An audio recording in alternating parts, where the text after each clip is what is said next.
Hey guys, welcome back to the channel. And if you're new here, I'm Lee. and I'm GC. Now, for today's episode, we're actually going to be talking about a holiday classic for Thanksgiving. And it is one of Lee's favorite holiday movies. I like it. I don't want to give it away yet, but today we're talking about Planes, Trains, and Automobile, just in time for Thanksgiving. Yeah, So, I mean, there's not that many Thanksgiving movies out there, really. there really isn't, man. Like, I was thinking about, like, how can we make a list of Thanksgiving movies? And from top of my head, I was like, I mean, every other holiday I could think of a ton of them, but Thanksgiving there wasn't much. Yeah, there's not too many. I think there's another one called Home for the Holidays, and then you got the slasher Thanksgiving now and things like that. But there's not that many, and this is like the oldest one, I think, and it's a classic comedy with stars Steve Martin and the late great John Candy. So and we're talking about it's directed by John Hughes. He was at the top of his game in the '80s. He's the director of like classics like The Breakfast Club, Ferris Bueller's Day Off, 16 Candles, I think. 16 Candles, Home Alone, Pretty in Pink, etc. Yeah. So yeah, he's and you can see it all over this movie. Like I was telling you, I had forgotten he directed it. Yeah. But as soon as it started, yeah, it shows his name. But I was like, oh yeah, this is very much a John Hughes movie. Dude, and it's funny because like I was like, man, this name sounds familiar. And I Google, I'm like, holy shit, yeah, like he's done a ton of movies, and it's like so many of them that I love and I've watched, and I just didn't put two and two together. And he produced a lot of movies too. Because like I said, Home Alone, but he didn't actually direct Home Alone. He wrote it, and he was a producer, but it was directed by Chris Columbus. So far, from the list of movies that he's had his hands on in some way or another, they were all hits. Like they weren't. I mean, they're all for the most part cult classics, like the ones you were mentioning. I mean, they're literally they're all a part of most of our childhood. At least anybody that grew up in the '90s and '80s and stuff like that. Yeah, and those are the big ones too. I know he's had a couple other ones that I haven't even seen myself that I would like to see someday. I think there's one called She's Having a Baby or something like that that I haven't seen. There's a couple other ones, but yeah, the big ones most people have seen, and the ones he's produced too, like mentioned Home Alone 1 and 2, and other ones. I think he produced remember that babysitter movie that they go on. Let me take a look. It's like Avengers and Babysitting. Remember that one? I think so. Yeah. I mean that I haven't seen that. I haven't seen that one in a long time. That's a classic one too. Yeah. But yeah, so we decided to talk about Planes, Trains, and Automobile. What's your relationship with the movie? Was this honestly your first time? I didn't have a relationship with the movie, so this was my first time. I started watching it last night, and I saw the last like 25-30 minutes this morning. And and I didn't want to stop watching the movie. It was just 'cause I was already like tired. It was getting late. It was a long day, and I was like, man, I don't want to stop. And even my girlfriend got sucked into it. Because I started playing it she was sitting next to me, and I started playing it, and right off the bat, she got sucked into it. And she's not the biggest fan of movies. I mean, because that's not from her generation, Yeah, we've talked about how comedy is very generational. I mean, you can still love comedies that are not from your generation, but the ones from your generations are the ones that stick with you that you love, and yeah. So and this one being a movie from 1987, and that's the year I was born, so I wasn't around to like fully appreciate. Oh, you gave away the year you were born. Come on, no. You gotta keep it in suspense. Oh, you guys, forget you were. Yeah, I'll never tell you the year I was born. You'll never guess. You'll never know. He's like 119. But yeah, man. Like I was expecting a different type of comedy from this movie, and watching it and finishing it, it was totally different than what I was expecting.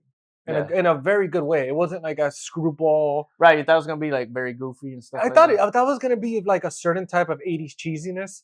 Yeah, and which I love. I mean, I love too, but it was no. This movie has a lot of heart too. It was very surprising. I mean, and well, we're gonna get into it and talk about like how it made us feel and like what scenes stuck out to us the most. But I mean, I do have to say that it was my first time watching it. I honestly maybe heard of the movie once a long time in the last 10-15 years. Somebody was talking about it, and always around this time of year it pops up. They play it a lot on cable, of course, like they were doing like Halloween for like horror or Home Alone for Christmas. So this one is like the one that they do play it a lot on cable and stuff, TNT or TBS. I would never see it, man. And like unless not that I was paying attention, but it's funny because I came across it. So when Lee's been wanting to do this video for a bit, like we talked about it, and he was saying, "Hey, like let's look into it. Like it's a funny movie. It's great. It has heart." And I mean, I was like, I'm down. You know, I mean, he hasn't steered me wrong yet when he's recommended a movie, and I will eventually. eventually, and so if you see here, I found it at a local used movie/bookstore for $2.50. And it was so funny because I went there to get the DVD because last time Lee and I were there, Yeah. he reminded me, he's like, hey, dude, they had the DVD there. So I go in, and lucky enough, I find the Blu-ray just in time, like a week and a half before Thanksgiving. And it was very serendipitous of it. But Yeah. it was like, yeah, It's a man, good find, yeah. it was a great find. I'm happy to have watched it. The Blu-ray looked fantastic, by the way, which was a Paramount release. Yeah. But the Blu-ray was fantastic, like the audio, everything. Yeah. And I couldn't be happier to have it in the collection now, man. I mean, it was like, yeah, definitely a staple for Thanksgiving. No, yeah, it really is, and it's a movie that I've like my relationship with it is not. I never saw it in theaters or anything, but I saw it as a kid.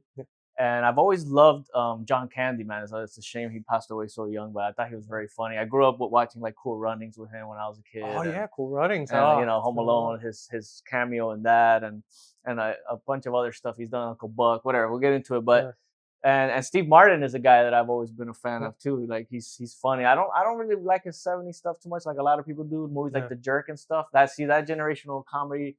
Not that the 70s didn't have it, but like a movie like The Jerk. I didn't even finish it. I was like, I can't. This doesn't make any sense to me. Like, it's not funny. But you know, it's 80s stuff and 90s, of course. Like, I love it. So, and I love old movies. I mean, from 70s, 50s, 60s. I mean, I love, like, I noticed. Well, not noticed, but I realized recently, like in the last 2 days, it was mostly because I got a pop up from the Apple News, saying that HBO renewed their license with Criterion, and then I was like, wait a minute, they have Criterion movies on HBO. And I started putting two and two together because I watched Casablanca, which I think it was a 4K release that they had on there.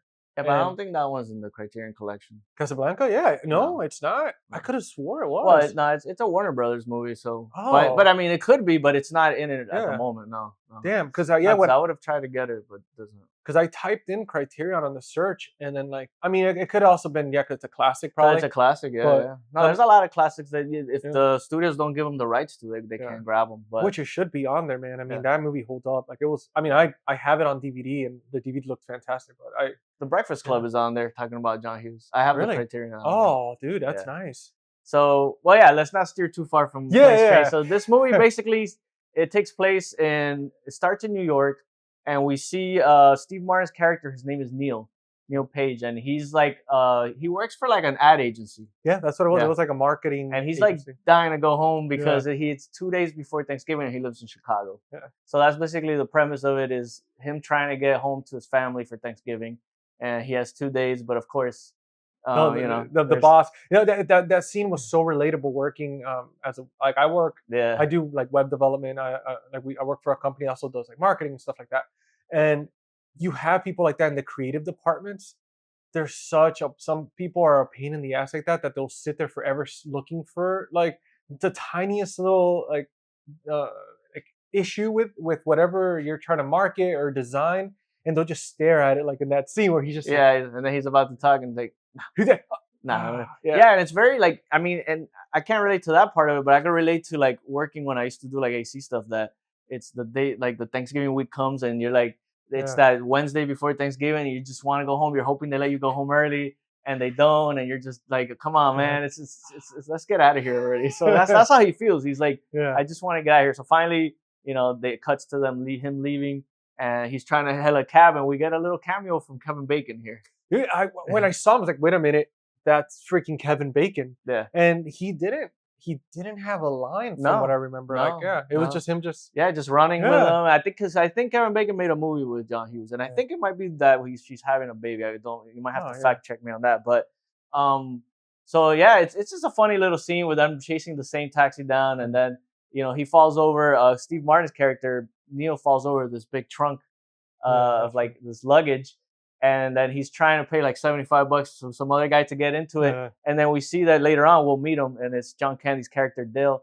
And he takes the cab and leaves Steve Martin there. Dude, it's insane to me how, like, that whole situation, man, because it's like, you know what? Like, I've been to New York, not to that extent, where I've like experienced that type of like issue with taxi. Obviously now too we have Ubers and Lyfts and Yeah. whatnot. Yeah. But dude, that just looks like it made me not want to go to New York because it looked like such a nightmare. And I mean, holiday travel is already a nightmare. Oh But then yeah, but like that's what it's like mainly focused. Because when you go to New York, you can take the trains yeah, and you don't really like need to take a taxi nowadays. But yeah, especially in the 80s and the yeah, 70s, it was like that in the 90s. yeah.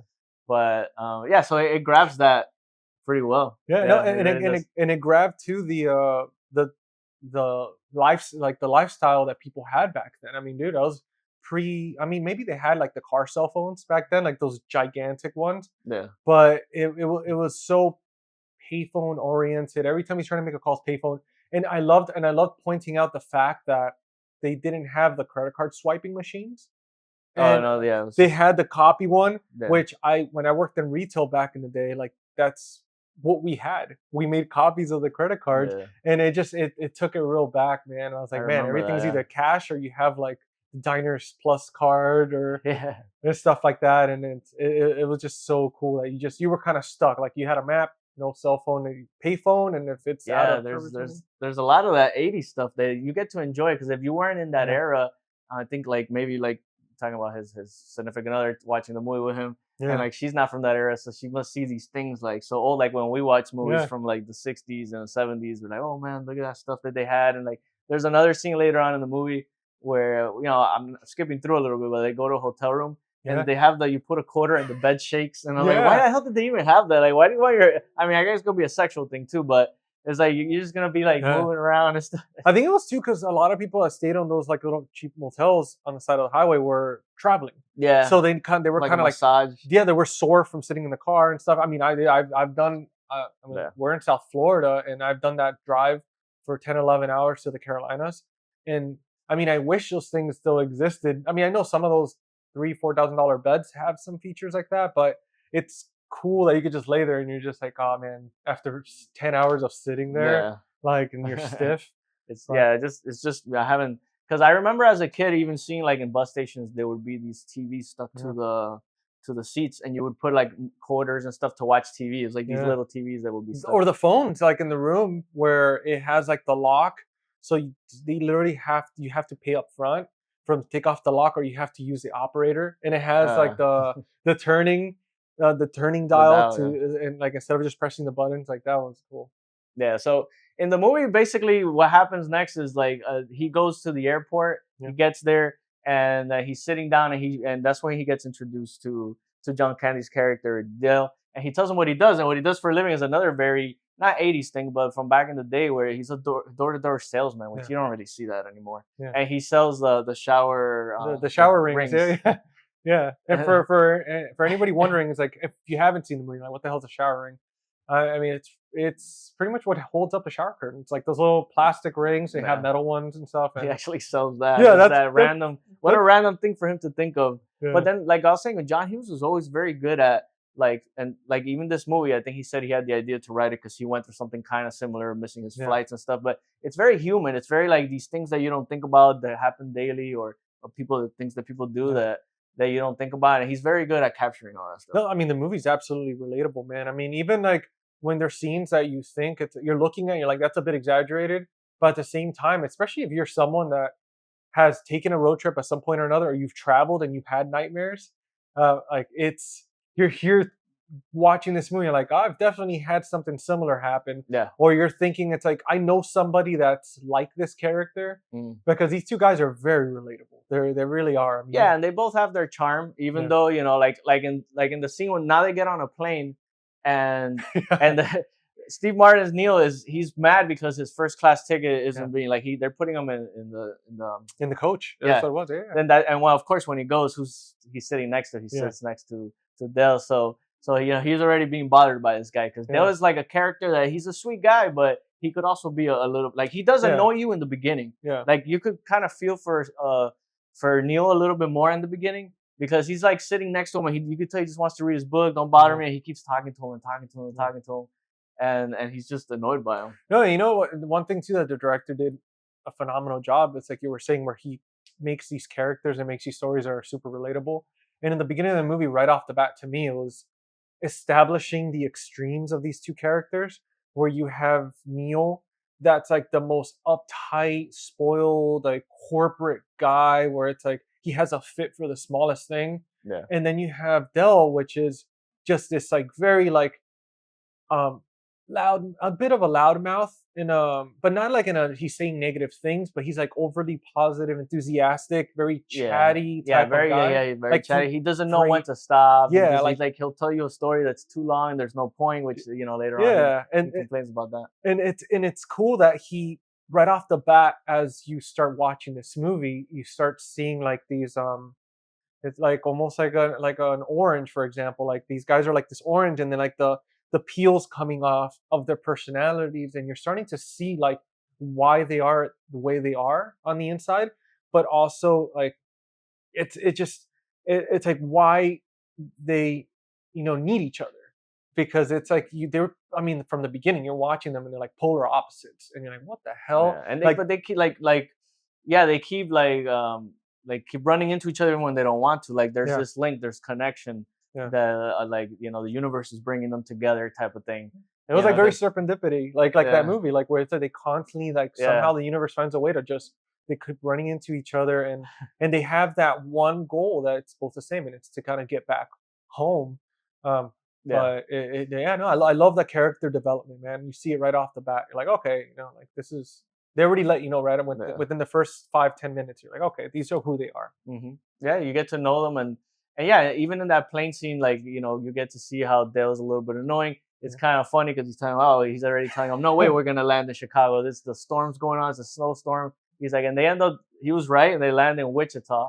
And when they land in Wichita, Dale Neil doesn't know what to do. So since he's a traveling salesman, he has like all these Oh hookups, and yeah, he's like, oh no, come on, I got a hotel. I could get us a yeah, hotel, and that's why they keep them together all the time.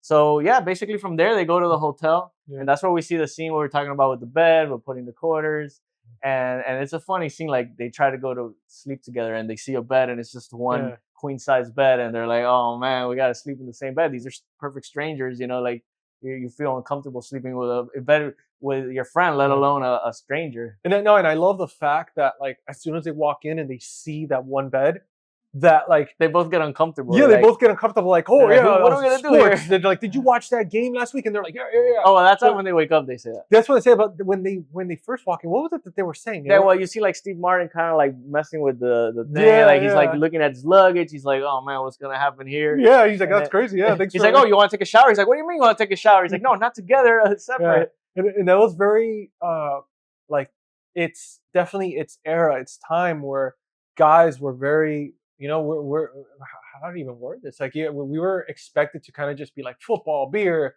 very like work on our cars and Yeah, stuff like that. yeah. Wasn't like compared to now where it's like You can't show your sensitivity or anything exactly, like that yeah. in those days. Yeah, And and it shows that. yeah, it shows it because these two guys were like they were like, yeah, you know what? Like you could tell they both I mean, they realized that they see the bed, they're like, we're gonna have to share the bed, but then they're like not trying to like make the other one uncomfortable and kind of come off weird, and they're like, hey, whoa, who's gonna take a shower with who? He's like, I meant you take a shower at first, and he's like, oh yeah.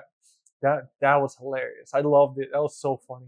But yeah, and that's true. And then also there's an important scene here because they go to sleep, and as they're trying to go to sleep, Dale is a little bit annoying. Like A little bit. He starts doing this thing with his nose, and he's making all this noise. And then finally, Neil's like, yo, I can't take it. He gets up and he's like, oh no, if I don't do this, then I'm gonna snore all night. It's my sinuses. Yeah. And there's this scene that basically Steve Martin just lets him have it. He tells him everything all his negative, like all his everything that he's been through that time. He's telling him, oh, you do this. I don't remember exactly everything he tells him, but there's a really nice scene of when they show like the whole time he's just wailing on this guy, just disrespecting him, saying all these things. He's like John Candy's character. There's like the close up of his face expression, how he's almost start crying and stuff. His eyes got watery. Right, Yeah, he's really and it's something that happens later in the movie too, where finally Dell throws something at Neil, and Neil gets super offended by one thing. But this guy in the hotel room just tells him everything. He's like, "Oh, you're too chatty. Your stories don't make any sense," and all these things. Like he's like, "Oh, you're obnoxious." And he's like, oh, you want to bring me down? He's like, man, my family loves me. My wife loves me. I have friends everywhere. I don't care. And then so this is where maybe Steve Martin's character feels a little down. and then we actually see them like he's like they go to sleep together in the bed. And it was funny because like they looked like a couple that just had a fight because the way he like gets in bed, like and Dell covers himself and then looks back at him like kind of like like pouting. But I mean, to his defense though, I mean, well, not to Dell's defense, but to Neil's defense, like, I mean, guys, like he like Dell, like, so he not only do they have to share a bed, but Neil goes to take a shower, and he's Dell went first, so he took out the hot water. He took the hot water. The water starts acting up. He has a tiny towel, like a face towel, like a little tiny like towel. That's all he left him. And then there's a mess everywhere, all over the counter, so he can't even put his stuff. And then when he goes to lay down, Dell had spilled beer on Neil's side of the bed. And then he's apologizing. He's like, well, what do you think was going to happen when you leave like in a shaky bed, on a shaky bed? And so he already has to deal with this. Not to mention, it's like this guy's trying to read a book and he's using a lighter as a light. Then he's making all these noises with flipping the pages. Then he's doing the clearing the sinuses for like what felt like an eternity. Yeah. And it's just, I mean, dude, like when he snapped, I felt it was.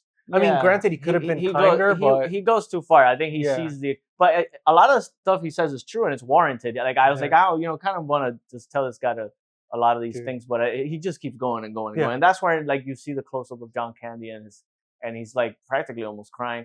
And then I think Neil realizes that I took it too far, and that's why they end up sleeping. But it cracks me up because the next day they're hugging each other, and like Dell's kissing him in the cheek, and like Neil's holding his hand and his ear. He's like, "Why are you kissing my ear?" And he's like, "Why are you holding my hand?" And that's pretty funny. And that's when they get up and they're like, "So, what'd you think about that Bears game?" Like they try to feel like what the hell just happened here. Yeah, that was so funny, man. That was so funny. Oh, and well, we should mention, because it goes with the plot, while they're both finally sleeping, some random kid breaks into the room and steals both of their money, just the cash. It takes it from both wallets. Well, but it needs to be done because then in the next day when they're having breakfast, they both realize, of course, Neil says to Dell, "You stole my money," and he's like, "No, I have $200," and then he has no money either, and that's when they realize they were robbed. He's like, "Count it," and then he goes in there to count it. He's like, "Dude, you don't have anything there." And he's like, "What?" He's like, "What are you talking Get out of here." Yeah. He's like, "There's nothing there. We've been robbed." And he's like, "Well, shit." Yeah. And I think this is the scene where they take the train. Because so obviously the movie Planestrainsandautomobiles, where they do the plane. Now they go and they take the train, and basically Neil still has his credit cards. So he's paying for everything because the other Dell doesn't have any credit cards and stuff. So they go on the train, and this is the first time where they separate. He goes, "All right, he's like, oh, they don't have chairs next to each other," because you can tell that Neil doesn't want to hang out with this guy anymore. He's like, "Oh no, they don't have separate chairs." And he's like, "Oh, it's okay, it's the holidays." And so we see them and their own experience in the train. But yeah, like 3 minutes into being in the train, the train breaks down. And that was a nice scene in the fact that with Dell, where he tells Neil, he's like, "Hey, like don't worry," like, because Neil is trying to get Dell's address to pay him back for the train ticket. Yeah. And he's like, "Don't worry about it. Consider it a holiday gift." And you kind of see, like, not kind of, but you do see Dell's face where he looks a little sad because he's gonna have to go on this journey alone, and then that's where they go their separate way, and then Neil's like so happy they got rid of him, and then they're on the train, and then the train breaks down. Yeah, but there's a sense of Dell's loneliness throughout the whole movie. Absolutely. Like he obviously is enjoying spending this time with this guy. And the thing about Dell is that he's always well intentioned. I think a lot of the things he does, like taking all the hot water, not leaving the towel for him, is things that he just doesn't think about because he's so used to being alone all the time. Yeah. Now we do know that he has a wife that he says he's gonna get to, and he doesn't talk about her too much. So we know there's something going on here, and he's obviously a lonely person. Yeah, you could tell the loneliness too because of the fact that he's always looking for some type of physical connection. Like, if you go back to the plane where he's like leaning on him and sleeping, and then like we're in the hotel room where he's like spooning him, and it's like whatever they're doing, he's always like very close, and not like in like a weird way or anything, but it's just almost like in like a natural instinct, like he's used to like his wife and. Right, and it's like he misses his wife because he's always traveling. So, So he wants like that, especially the sleeping part. That he's in his mind sleeping. He probably thinks that's his wife because there's a body next Oh, to him. absolutely, yeah. But no, it's also a sweet moment when the train breaks down and Dale's carrying that big freaking luggage. Yeah. So Neil sees him from far and he goes, "I have nowhere else to do." And he goes and he picks it up and they help each other. And he looks back and he's like, "Oh, thanks, man." And they keep going and so it's a good moment. Like Neil's not a bad guy. He gets frustrated easily, but at the same time, Dale's a tough guy to not get frustrated at. So I think after this part is when they go and they rent. Oh no, they get a ride from that truck guy, the hillbilly that picks them up.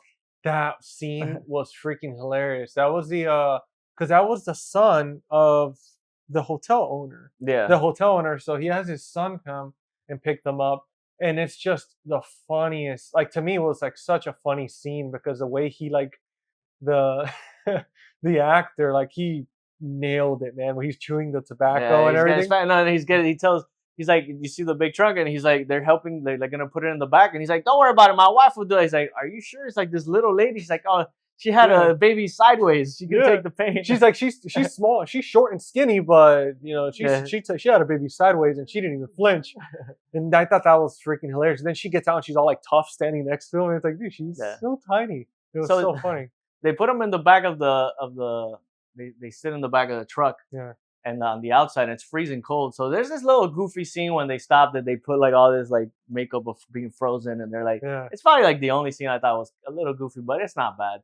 And then they go to they're gonna try to take a bus, I think, and this is the scene where we also see Dale's like the way he's such a good salesman. He starts selling. So he starts selling the shower rings as earrings for women to wear. Yeah. And he sells them to girls, and he tells these little girls like, it's like, do you think we look older? And he's like, yeah, I think you look like you're like 18, 19 with them. And they're like, we'll take them. They buy it. And he was talking about, they were like, at one point he's selling it to somebody, and I think he was like, oh, this is an authentic replica, but not the exact one of some like Egyptian god, or not god, but like, he's just a good salesman.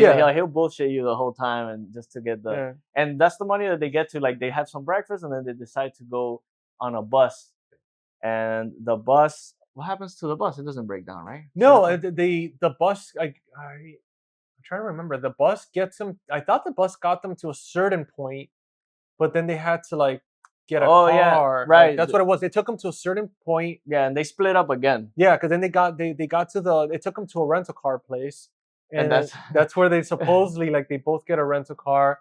But of course, for Neil's, everything goes wrong for him. So they give him this bus drops him off to pick up his car in this big lot, and the car that they tell him is his, like, there's nothing there. So he has to walk all the way back to the highway to the airport. In the rental. And this scene is what makes this movie rated R. So this movie is rated R. Yeah. But if you watch this movie, it could have easily been PG-13. The reason it's rated R is because when he gets there, and this is what I like about the 80s too. Like, nowadays, they will cut that scene off and say, we need the movies to stay PG-13. But back in the day, they were like, who cares if it's rated R or PG-13? The movie, we're not going to cut this scene just for that. And he just hits the F-bombs to this lady 100. I need my effing car. And then it's funny because at the end, after just hitting this lady with at least like 50 F-bombs, she goes, she was like, well, then you're fucked. She's like, do you have she was pretty much saying, do you have the reservation or something? And he's like, threw it away. And he's like, no. Mad. Yeah. And then she was like, well, you're fucked. Yeah. And then that's it. Like he's stuck. So this is also what brings them together again, because so as he's leaving, this guy sees him on the road, right? And he picks him up. No, so it was so he leaves the rental station, and he goes to try to get a taxi, and then he gets into an argument with I guess the person in charge of the taxis. Oh yeah, and he decks him in the face, he knocks him down, and then the car comes. And then the car comes and almost hits him, almost runs him over by like an inch, and then guess who gets out of the freaking car? It's Dale. Freaking Dell, and then he helps him up. He's like, help him up. The guy just grabs him by the crotch and then throws him in there. And then there's a scene after that where for at least like 2 minutes, Steve Martin's Neil is talking with like a little low voice, because his balls got crushed, and it's pretty funny 80s humor there. Which, I mean, not even 80s, it's something you can still do nowadays. But I do want to mention that So the movie's called Planes, Trains, and Automobiles, and my favorite part of the movie is the automobile part. Oh, absolutely. That It's was the so best one. good. Like everything that happens in the car is funny. It's just creative. Yeah. Like, like, so of course Dell is a passenger at first, and he can't get comfortable. He's a big guy, so he's just messing with the chair to the point where he breaks it. So when they switch, Steve Martin's pissed because now his chair's all messed up. But the best thing that happens is he takes a nap. He's like, I'm gonna go to sleep, and he leaves Dell in charge. And the thing I don't get, because I'm a light sleeper, so I don't understand how people can sleep in certain situations. But he starts playing that song by Ray Charles. The Ray Charles song. Yeah. But he's playing it loud, and he's playing the piano. He's smoking a cigarette. Yeah, this guy's still sleeping with all that noise plus the cigarette smell. I would have been like, yo, I can't sleep. There's no way, man. Especially he had the window cracked, so the air is blasting on the highway, and like. But it's such a good scene, dude, because he's smoking the cigarette for a reason. Like, then he throws it out the window and it lands back into the car in the back seat. Dude, and you know what part too? That one, like, when they got in the rental car, like one part you forgot when he tells them, he's like, "I've never seen a man get picked up by the balls before." Oh yeah. And that was I thought that was so funny, like when he said that, because it's like the way he delivered it. But yeah, no, he breaks the damn freaking passenger seat. And you see freaking like Neil, like just kind of like freaking poor guys, like getting like like the seat keeps like messing around and just pushing him against the windshield to the front. Yeah. And dude, that's another thing too, where it's like like Dell really does some kind things, but at the same time, it's just like, oh man, like the patience, because he does things he's like a little kid. He does things that would make you mad, because he tells him, you're gonna break the chair. He's like, no, it's not gonna break, and then of course it does break. Yeah. And then of course even like he's well intentioned, but even while while Neil's trying to sleep, for you to be blasting music, smoking your cigarette. Yeah. But it's funny because after he throws the cigarette, he's like, oh, it's starting to get hot in here, and I love the scene because it's like physical comedy, and he's like trying to take his jacket off. It's one of those things where everything goes wrong. So of course this part of the jacket gets stuck to the seatbelt. Yeah. And he's like, it's just funny, man. John Candy like really does a good job in this scene. It's hilarious. Oh no, yeah. I mean the whole situation. And again, I don't know how he did not wake up when they spin out. Well, that's when he finally wakes up. After they spin out. Because as he's doing that, there's a car coming and he just spins out, and it's cold. It's slippery and stuff. And then, the luggage flies out. Because that's before he goes on the... No, that was the trunk, I think. Oh, that's because, after he spins out, they start, they keep going. He wakes him up. Yeah. And then we realize he's on the wrong side of the road. And he's driving. And this is another funny scene because there's people on the other side to their left. And they're like, it's like, you're going the wrong way. And what I thought was funny was that John Candy goes, what do you mean going the wrong? How do you know where I'm going? I'm going the right way instead of... And he's like, he doesn't know where we're going. And he's like Neil, like, and he's like, oh, you're right. Like they don't know where we're going. Yeah, he's like, wait, you actually are right. He's like, they don't know where we're going. Yeah. He's like, yeah. And he's like, you've been drinking, huh? Like, and finally, they keep saying you're going the wrong way, and Neil realizes you see these big 18-wheelers coming towards them. Yeah. And they go right in between them, and it scratches the hell out of the sides of the car, and then all the luggage flies over. You can definitely buff it out. Yeah. He's like, oh, you can buff this out. So they take a breather to, it was like that moment where you're scared, and it's like, oh, let's take a breather. They sit down on the trunk of the luggage, and then they look back at the car, and then they look back again. It's on fire. But it's funny because once it's on fire, they look back and they kind of look front again, like, and then they're like both look at each other like, oh shit, dude. Like it got to that point where like Neil and Del were just like, one of them already gave up more than the other, but still, it's like they're both kind of like accepted it. They're like, dude, everything that can go wrong has gone wrong with this freaking trip. But I just love the whole car sequence from the beginning. As soon as they get the car till the car's on fire, man, everything is like, that's my favorite part of the movie. It's the funniest parts, in my opinion. And then even after when they salvage the car, when they're driving, it's still all burned and still works. Smoke. Yeah, but he's like, there's a scene where Neil says, I burned my ass and I still look like I sat on a grill with the little lines on his ass. I swear to you, I laughed maybe for like a solid 10 minutes after that. Like I kept laughing to a point where my eyes watered because it's just the way he delivered it. He's like, yeah, I was gonna, like the way they both just, he casually goes like, oh, it just flipped me over. I'm already done. He's like, I have the little girl marks on my ass. Just laughing. Oh, and they get pulled over by the cops, and this is how they lose the car because he's like, oh, you were speeding. He's like, I can't see the speedometer is on fire. He's like, how can you even drive this car? He's like, well, everything doesn't work, but so coincidentally, the radio still works.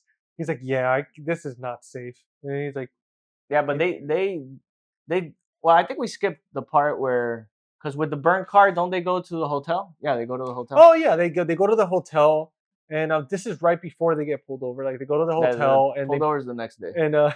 And Neil goes to pull out like his credit cards to pay. He's like, they're all burned. They're like this small. Yeah, they're all burned. He's like, sir, those are not credit cards. Those not. And so he ends up paying $17 in his watch to get the room. And then Dell, the funny part too, though. Yeah, and then Dell's like, I got $2 and a Casio, but he's like, he models it like a.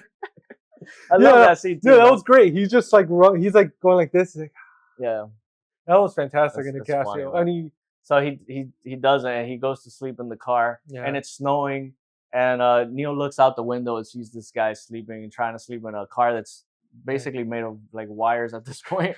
And he's freezing, so finally he's like, "Come in." And this is where I think their friendship really becomes a friendship. Like, cause this is the scene where they both decide to start drinking wine in the room, and they're eating chips, and they're like Doritos, talking about their lives, and they're having a good time actually for the first time, and enjoying their company because they're both like in a a little buzzed and a good mood and stuff.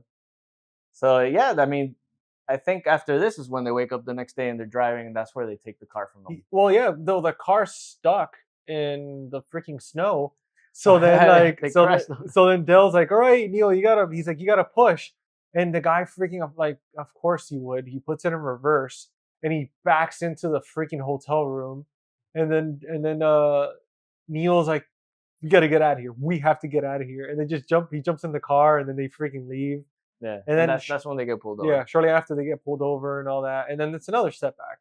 But and after that, Dale always kind of comes through for them though, and he gets them a ride from a 16-wheeler, and the guy's the only thing is that he doesn't let them sit up front. Yeah. So makes them sit in the back, and they're like freezing their ass off because it's like one of those 16-wheelers with a cooler and stuff. Yeah, it was like dairy or something. I think it was dairy. So this is, I mean, we're coming towards deep into the third act here. I mean, basically that truck takes them to Chicago. Like that's the last stand. They finally make it on Thanksgiving Day. And we see them at the train station. Yeah, the train station in Chicago, and this is where they say their goodbyes. Yeah, and it was one of those too that you could tell that it's like they built such a connection, and they're both looking at each other, and they're like, man, like it's gonna be hard to say goodbye, and they hug and everything, and it was such a nice moment. Yeah, and then we see it's a sweet moment too. We see Neil inside the train. And we see Dale go back into the train station, and then Neil's riding the train home, and then we're starting to see flashbacks of the movie and everything that happened. And he's laughing at these moments and kind of realizing, you know what, this is something that I'm always going to remember. And I made kind of a friendship with this guy. So he decides to go back to the station, knowing that he would be there pretty much. Well, also too, he had the realization in those flashbacks. Oh, that's true. About like. He kept getting the flashbacks. I haven't seen my wife in years. And the wife and him like with the picture and everything, and that's what he realized. And then you don't think of it, but then you see the train kind of coming back, and that's where he walks into the station and he's like, "Del, what are you doing here?" Yeah, and that's where he tells him that his wife passed away 7 years ago. He's like, he doesn't have a home, and he's like, "Yeah, I don't have a home," and she passed. Was it 7 or 8 years? It was like something like that. Yeah, 8, I guess, or 7. Yeah, it was like 8 years. Yeah, but either way, it was a long time that he's been alone. So of course, Neil's like, you're coming home with me. Let's go have a Thanksgiving dinner. And he takes him to the house that looks. It's not, but it looks like a lot like the Home Alone house, big time. I found out it's not, but it looks a lot. The entrance is a little different in the front, but everything else, man, I was like, I even had told him, I was like, I think that's the Home Alone house. In Chicago, but so he takes him to this house, and he meets his wife. His wife is like, "Oh, nice to meet you," and then we get to see him, spend Thanksgiving with Neil's family. And it was nice too how like Neil's telling Del at the one thing at the train station, like right before they get to his house, he's telling him, he's like, with everything that happened, you got me here. Like you did it. Like Yeah, we made it here, and he was just so grateful that he's like, I'm gonna get to see my family. on Thanksgiving, yeah, because he Yeah, did miss out on the. and It's a funny moment because he goes, "Oh, I missed out on the recital that my daughter was going." And he's like, "Yeah, those are the years you never get them back. You never get them back." And he's like, he's making him feel bad.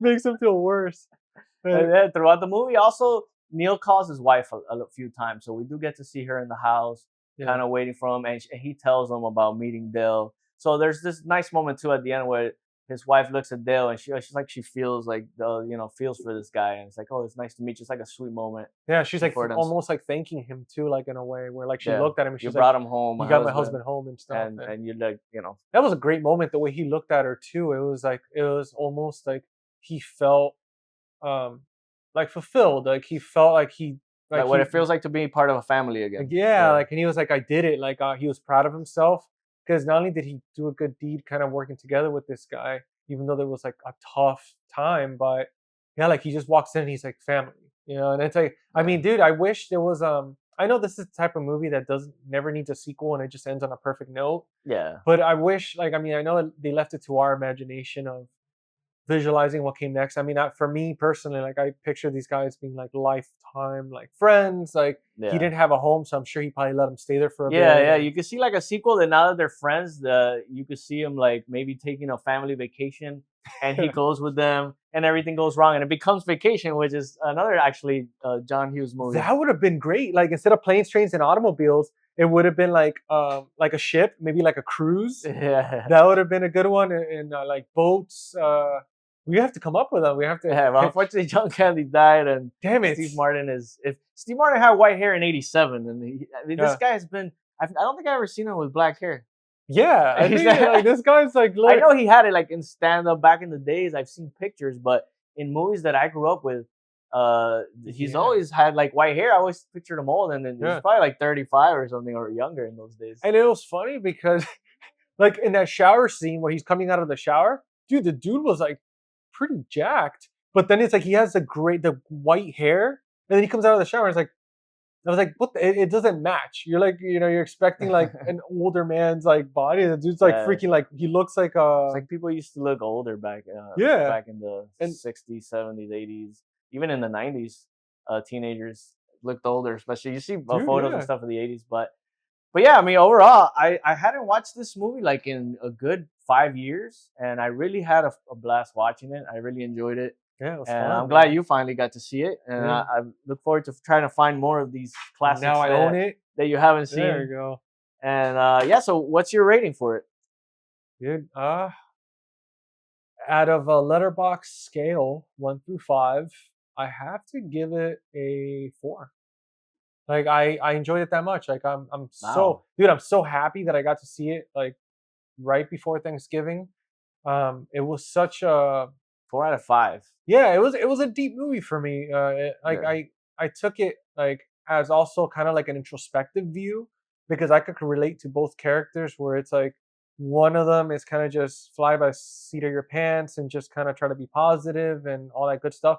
But then it's like going with the other character where it's like you're kind of stuck in your ways and you could sometimes be like like stubborn or you could be just kind of like very irritable and you have like again Yeah. like everything a certain way and just seeing these two guys and seeing how like the deep meaning behind why they acted the way they did and then just laughing at the stuff that's going wrong in their situation. It's like we all have that. Like I recently went on a vacation and it's like everything that could go wrong went wrong.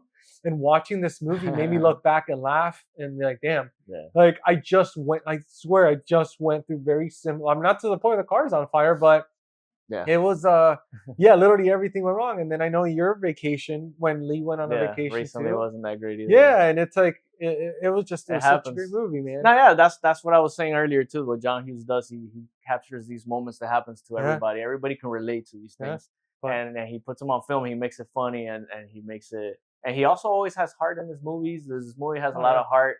It's about friendship. I give it a 3.5. I've always liked this movie. I'm actually surprised that you rated it even higher than me. Oh, But that's nice. great, man. I'm really glad you enjoyed Yeah. it. And yeah, 3.5 for me out of 5. I've always liked it. And now I think I'm not gonna wait 5 years to see it again because I remembered how funny it is and how entertaining it is, and it's super short. I mean, I think the running time is like 91 minutes, but without credits, it runs like an hour 28. So it's a quick watch if you ever want to watch a comedy that's quick and you could catch it without commercials and stuff on TV, or maybe if Netflix gets it, or if you want to, buy it on physical media, it would be the best thing for you to do if you really enjoy it, and so it could really be yours. Yeah. I mean, I'm happy I own it now, and it's just, dude, it's definitely gonna be one of those like playing it in the background type movies for me as well, because I couldn't picture myself getting tired of it. Like, it was so short, like you said, and it was just so funny in the best possible way. Just seeing how seeing how things were back then, like the lifestyle, like the pace with everything, like it was awesome, man. And the fact that that house in Chicago that he has, that's like the Home Alone one, yeah, that he probably bought it for like $300,000. Now it's worth about $5 million. So. Oh, way more probably. That's a $10 million house right there. It's like, I mean, an arm and a leg. So yeah, I hope you guys watch it. If you have seen it, I hope you enjoy the video. Remember to subscribe, and we got plenty more content coming. Oh yeah, absolutely, guys. Don't forget, we are on Spotify, we are on Apple Podcast, and we're all very active on social media. We're on X. Social mate also. Social mate. Yeah, he's looking for a mate. Social mate. He's on there. I got a little Australian there.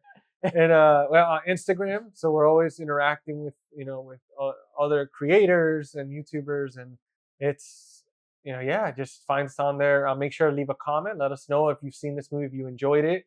Let us know your favorite Thanksgiving movie that you have. Good luck with that. There's only like 3. So there's probably going to be this one or Home for the Holidays. Yeah, I would love to be surprised of like... Yeah, there's probably something out there for sure. Yeah. I'm sure we're missing some. But guys, till next time. So we'll see you on the next one. Yeah, guys, see you on the next one.